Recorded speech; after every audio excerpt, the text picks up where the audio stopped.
The Trump administration says that it is ending a license that has allowed oil major Chevron to operate in Venezuela for several years. A Treasury Department publication says that Chevron will have until April 3rd to wind down exports and other operations in the country. That move mirrors one that was undertaken in the first Trump administration. The U.S. imported about 220,000 barrels of oil a day from Venezuela last year.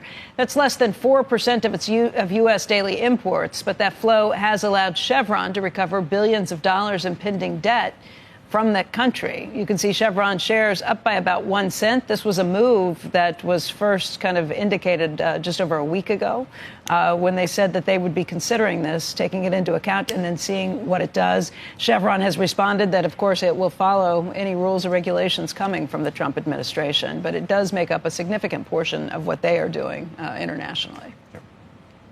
All right, coming up, why the U.S. is in a much different place than the last time President Trump turned to tariffs as a weapon. That story next. And as we head to break, a look at yesterday's S&P 500 winners and the losers.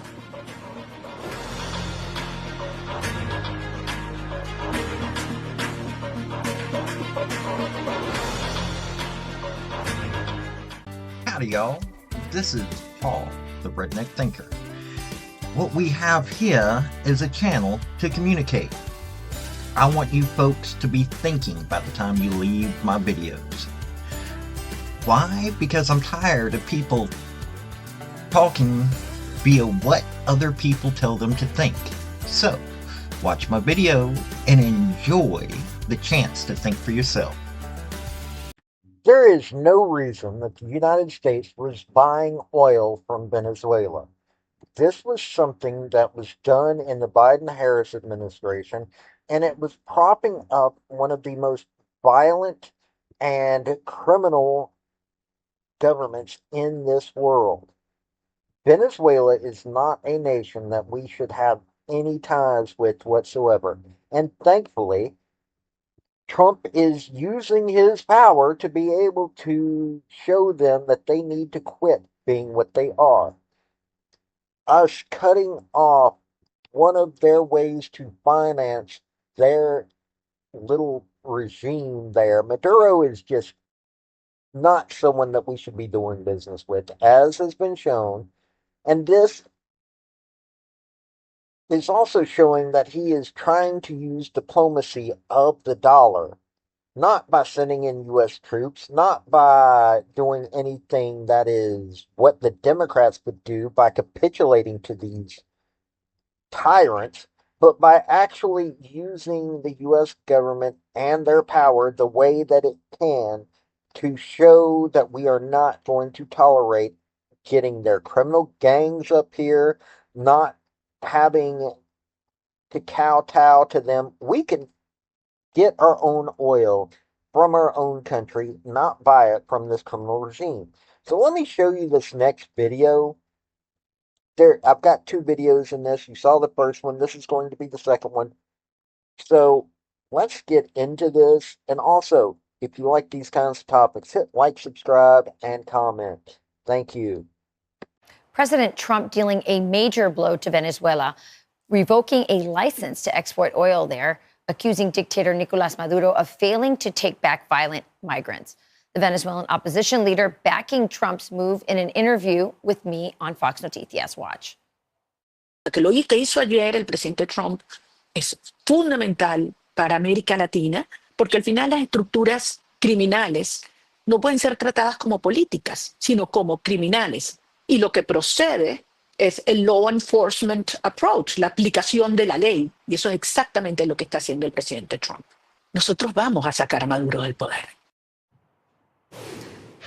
Joseph Humeyer is executive director at the Center for a Secure Free Society, and he joins us now. Joseph, welcome. So let's get started with this. It's no surprise, right? Evil, lying, corrupt dictator Maduro doesn't follow through with his end of the bargain. And so Donald Trump removes these Chevron licenses. Explain what they are and why that's so important. So back when the maximum pressure campaign in 2019, there was an effort by basically the oil lobby to carve out exemptions for specific companies, particularly Chevron, to be able to continue to do, basically oil activity inside Venezuela despite the sanctions. And then when the Biden administration came in, they essentially established that license and began to renew it every 6 months or every year. This is something that the opposition in Venezuela, and you showed the video of Maria Corina Machado, has been very critical of, because they think it's a big source of revenue for the Maduro regime. It basically gives them some oxygen to continue to repress their people. And when President Trump began his presidency, he got a lot of criticism by the Venezuelan people because they said he's not going to end this oxygen, this Chevron oil license. But the reality of that was that we were trying to talk to Nicolas Maduro about having a relationship that was based on reciprocity, a relationship where he would help us with something that's very critical for the United States, which is deportation flights. So we gave them a chance. We sent them a special envoy. We worked out a deal. And in a period of about a month, he only accepted 2 flights. That's not enough. That's not acceptable. I think President Trump understood that. And so he's not going to be nice to Maduro to be nice to Maduro. He's going to try to work out a deal. If it doesn't work, we know how President Trump reacts, and it's with punitive measures. And that's what happened. Okay, really quick. Maria Corina Machado, what's her future? I mean, we know she's brave. We know she's there. She's in danger. What's the future for her and the movement? So unfortunately, Maria Corina is actually more like a hostage inside her own country. She doesn't have any movement. She has very limited ability to talk to her people. Every time she leaves, wherever she's hiding from, she has the potential to get arrested or kidnapped or worse. So I think Maria Corina's future is probably going to most likely be outside of Venezuela, where she can have a tremendous voice talking to the Venezuelan diaspora that's all over the world right now, but particularly here inside the United States. She's a very charismatic leader, a very strong and brave leader. And the most important thing for her is to remain safe out of jail and to remain alive. Yeah. Stay alive for sure. She's made tremendous personal sacrifices in terms of her family as well.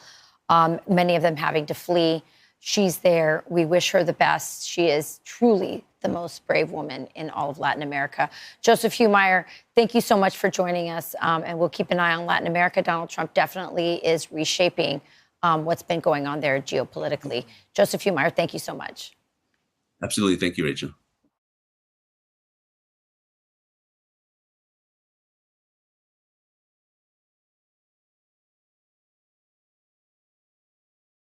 Now, while the oil that we were purchasing from Venezuela was not, some massive amount, we should still have no ties to them, especially economically, considering what they do to their own citizens, considering what we've had to deal with here. Trenderia, the violent gang that took over those apartments, have the dude that took out Lake and Riley, he was connected with them, all the crime that they commit across this nation, and they're not going to take them back. This is a Venezuelan prison gang. We should not kowtow to them like the Biden-Harris administration was doing. It is time that these policies happen in this country. This is a good thing, and I am going to back it every chance I get. Why? Because I'd already made a video dealing with how we were taking oil from Venezuela and giving them money for it. I am glad this is changing. I am not sure that we should ever allow this to happen again. But hey, I thought I would bring this to your attention. This has been Paul, the Redneck Thinker. Y'all have a good day now. Bye. So folks, that's the story that I wanted to bring you on this video. And I just wanted to say thank you again for coming by.